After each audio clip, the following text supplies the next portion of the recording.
동사무소 또 문 닫을 시간이 다 가까워잖아요. 문 닫게 생겼고 빨리 해달라 뭐 혹시 생활기록부는 있으세요? 라고 물어봤는데 11년생이라는 거야. 안녕하세요, 할인보입니다. 오늘은 제가 근로장학을 하면서 있었던 일들에 대해서 얘기를 해드리려고 해요. 먼저 진짜 제일 기분 나빴던 거. 일하면서 진짜 제가 아무래도 전화를 많이 받는 일이다 보니까 별별 사람 진짜 다 만났거든요. 진짜로 와 진짜 이런 사람이 있구나. 이렇게 애도 아니고 어른이 이럴 수가 있구나 이랬는데 그런 거 다 빼고 진짜 제일 3년 동안 근로장학하면서 기분 나빴던 게 부서는 말 안 할게요. 그럼 누군지 혹시 나올 수도 있으니까 한 부서에서 일했을 때 과장님이 저한테 당시 제가 공부를 하고 있었습니다. 하림이는 고등학교는 어디서 나왔어? 이렇게 물어보시는 거예요. 그래가지고 저는 외고를 나왔는데 사실 저는 외고를 나왔다고 막 말하고 다니질 않아요. 왜냐면 제가 영어를 잘 못하거든요.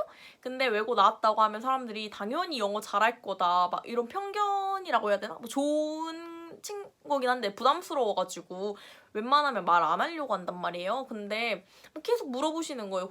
그래서 그냥 네 나왔어요. 그랬더니 집이 광주라고 했지? 이러면서 근데 사투리 를 많이 안 쓰네? 막 이러는 거예요. 근데 저 보면 그렇게 말씀하시는 분들이 되게 많거든요. 생각보다 사투리 안 쓴다고. 근데 그 이유가 제가 고등학교를 전라북도에서 나와가지고 조금 전라남도 사투리가 좀 심하거든요. 그래서 좀 더 윗지방, 그래도 조금 더 윗지방이라고 사투리가 좀 덜해요. 그래가지고 계속 물어보니까 어쩔 수 없이 이제 대답을 해야 되잖아요.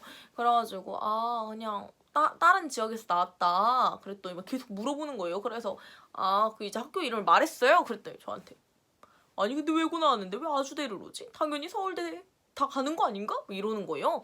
그래서 근데 그렇게 생각하시는 분들 많잖아요. 외고 나면 당연히 뭐 인서울 하고 그러는 거 아닌가? 그랬더니 근데 아닌 사람도 있죠 분명히. 왜냐면 모두가 좋은 대학을 갈 순 없잖아요, 여러분. 그리고 저는 충분히 지금도 좋은 학교에 다니고 있다고 생각한단 말이에요. 근데 그렇게 말씀을 하시니까 갑자기 기분이 엄청 나빴거든요.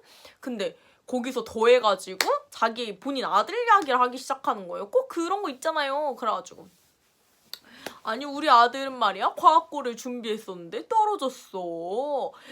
그런데 일반고에 가서 공부를 뭐 열심히 한 것 같지도 않은데 연세대에 갔다니까 이러면서 이제 자기 아들 자랑하는 거예요. 그러니까 목적은 뭐야? 나한테 자기 아들 자랑하려고 말하는 거야 뭐야? 그래서 기분 진짜 나빴는데 거기서 1절만 해야지 사람이 2절까지 가서 자기 사촌 그러니까 그 아들분의 사촌 동생 그러니까 사촌 이야기까지 하시는 거예요. 그 친구도 뭐 고려대를 갔다 어쩌고저쩌고.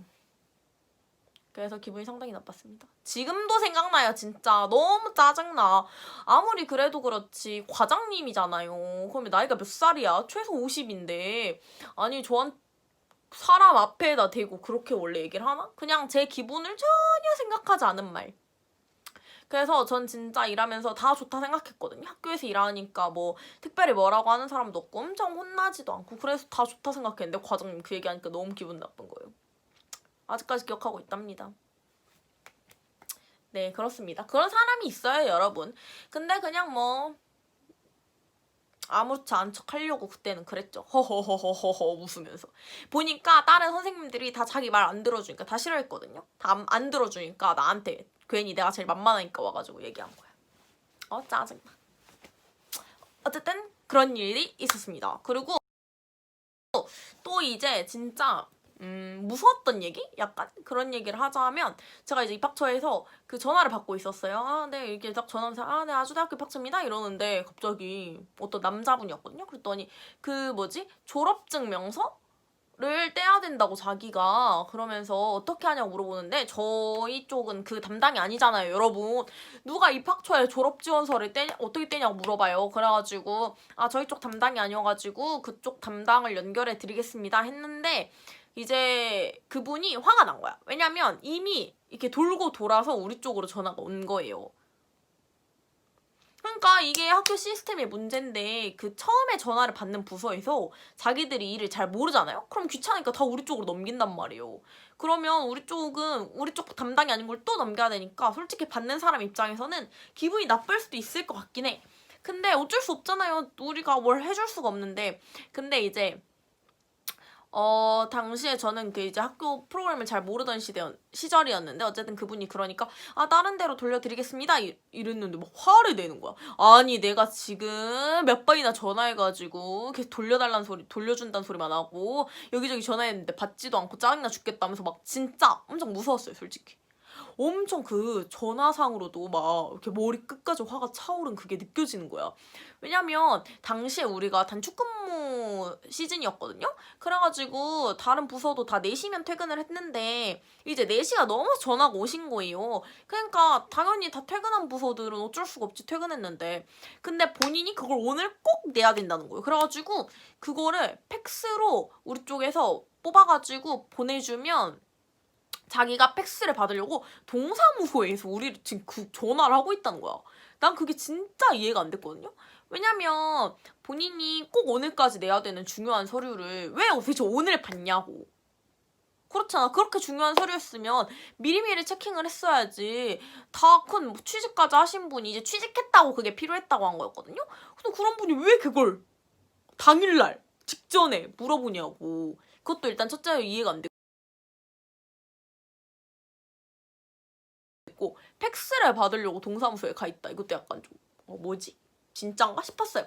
근데 어쨌든 너무 화를 내니까 무서워가지고 어쩌지 하다가 교무팀이 바로 옆 사무실이거든요. 근데 약간 바로 옆은 아니고 좀 이렇게 좀 먼 옆방인데 교무팀에 차라리 한번 물어봐야 되겠다 해가지고 제가 전화를 돌려준 다음에 막 계속 화내니까 제가 뛰어갔다 왔다니까요, 교무팀까지. 제가 교무팀으로 뛰어가가지고 다행히도 교무팀에 이제 팀마다 남아 계신 선생님이 있는 경우가 있거든요. 교무팀에 그 담당 선생님이 남아 계셨어요. 그래가지고 제가 지금 전화가 이래가지고 화가 잔뜩 나셨다 막 그랬단 말이에요. 근데 교무팀 쌤이 알려준 게 제가 이제 그제서야 이걸 새로 알게 됐는데 학교 홈페이지에서 졸업증명서, 휴학증명서, 성적증명서 이런 거 다 뗄 수가 있대요. 나도 그걸 처음 알았네. 그래가지고 그런 식으로 안내를 해주면 된다고 하더라고. 그래서 다시 돌아와가지고 네, 제가 확인해봤는데 그걸 학교 홈페이지에서 프린트를 하실 수가 있거든요. 그래서 포탈 들어가셔서 프린트 하시면 될 것 같아요. 그때 아니 나는 지금 당장 필요하고 지금 이거 받으려고 팩스 받으려고 동사무소까지 왔는데 지금 동사무소 또 문 닫을 시간이 다 가까워잖아요. 문 닫게 생겼고 빨리 해달라 뭐 화가 나신 거예요. 근데 그걸 저희 쪽에서 그러니까 저희 쪽 전산이랑 좀 달라가지고 저희가 졸업한 모든 분들의 그런 걸 가지고 있지 않잖아요. 근데 그래가지고 짜증나. 솔직히 진짜 너무 무서웠어. 왜냐면 10분 넘게 계속 화를 내셨거든. 근데 그때 마침 교무팀 선생님이 달려오신 거야. 자기 지금 확인해봤는데 자기가 대신 해줄 수 있을 것 같다. 그래가지고 내가 바로 지금 담당선생님 다 연결됐고 이제 그쪽으로 통화 돌려드릴 테니까 거기에서 이제 다 하시면 되겠다고 빨리 해달라. 그래가지고 돌려드려가지고 다행히도 무사히 해결되었다고 합니다. 근데 진짜 제가 너무 무서웠어요. 여러분은 제가 이렇게 말해서 그렇지 그분이 얼마나 화가 났는지 그렇게 화날 일인지 싶으면서도 너무 화를 내가지고 네, 무서웠어요. 그런 일이 있었죠.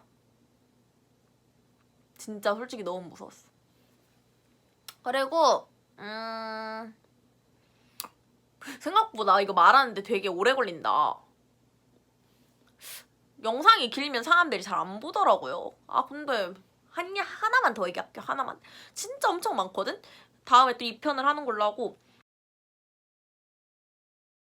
한 번은 전화가 왔어. 이제 입학처에서 일할 때. 입학처는 정말 세상에 진짜 별별 사람들이 있다는 걸 저한테 보여줬어요.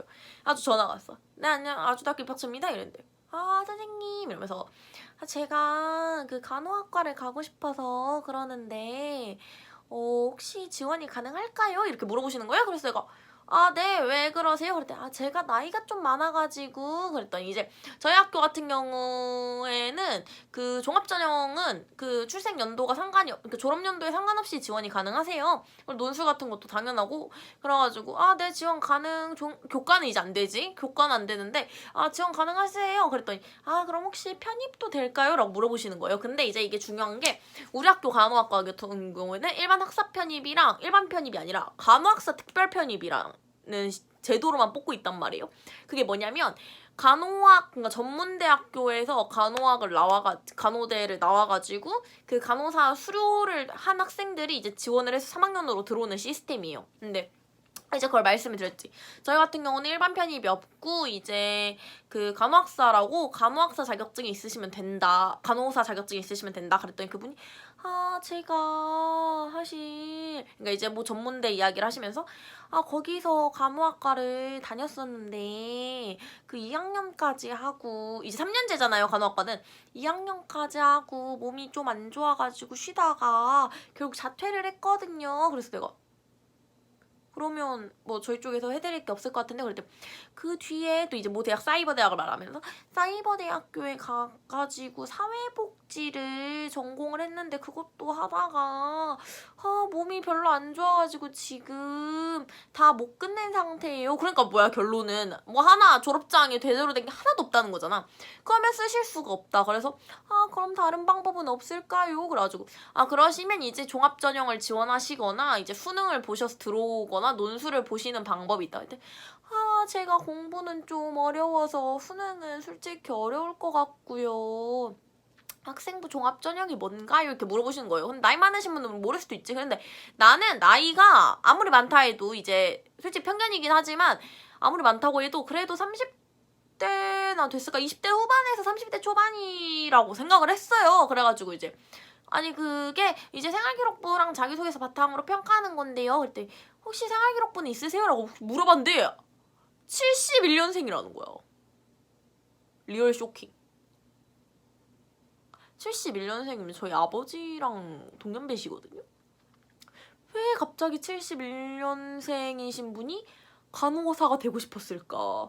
그래가지고 이제 그때는 생기부라는 개념이 없던 시대예요.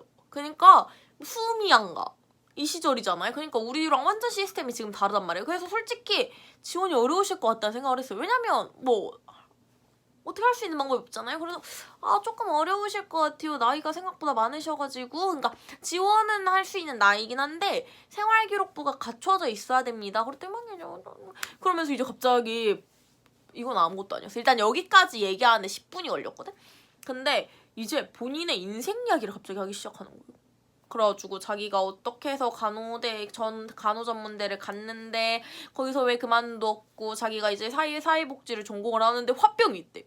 화병이 있으셔가지고 상담을 하면 화가 난대요. 그래가지고 나 이해가 안 되는 거야. 몸은 안 좋으신데 간호사는 하고 싶고 화병은 있으신데 사회복지를 왜 전공하시고 있는 건가. 이해가 안 됐어 진짜. 그래가지고 그래서 제가 뭘 하면 좋을까요? 계속 간호사 그러니까 그 전문대에서는 다시 돌아오면 재입학을 시켜줄 수 있다 했대요. 대신 1학년부터 오래됐으니까. 근데 제가 뭘 해야 될지 모르겠어요. 선생님 결정해주세요 이러는 거예요. 저한테. 제가 어리지 않습니까? 이제 대학생인데 지금 아버지 집 버린 분의 인생을 제가 어떻게 결정해드려요? 함부로 조언 같은 걸 어떻게 해드리겠어요? 저는 그냥 있는 사실의 팩트만을 얘기해드릴 수 있단 말이야. 가지고 네 그러세요. 네 그러세요. 막 이러다가 그러면 제가 보기에 저희 학교 간호학과로 오실 수 있는 방법은 지금 수능을 안 보신다고 하셨고 종합전형도 어려우시니까 편입하기 제일 쉬운 방법인데 전에 다니셨던 그 전문대에 돌아가셔서 1학년부터 3학년까지 다니시고 이제 간호사 자격증을 따시고 다시 편입을 준비하셔서 오시는 방법밖에 없을 것 같습니다.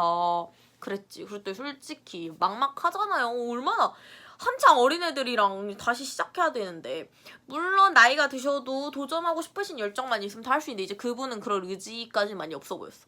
그래가지고 장장 거의 40분 가까이 그분이랑 통화를 한 거예요.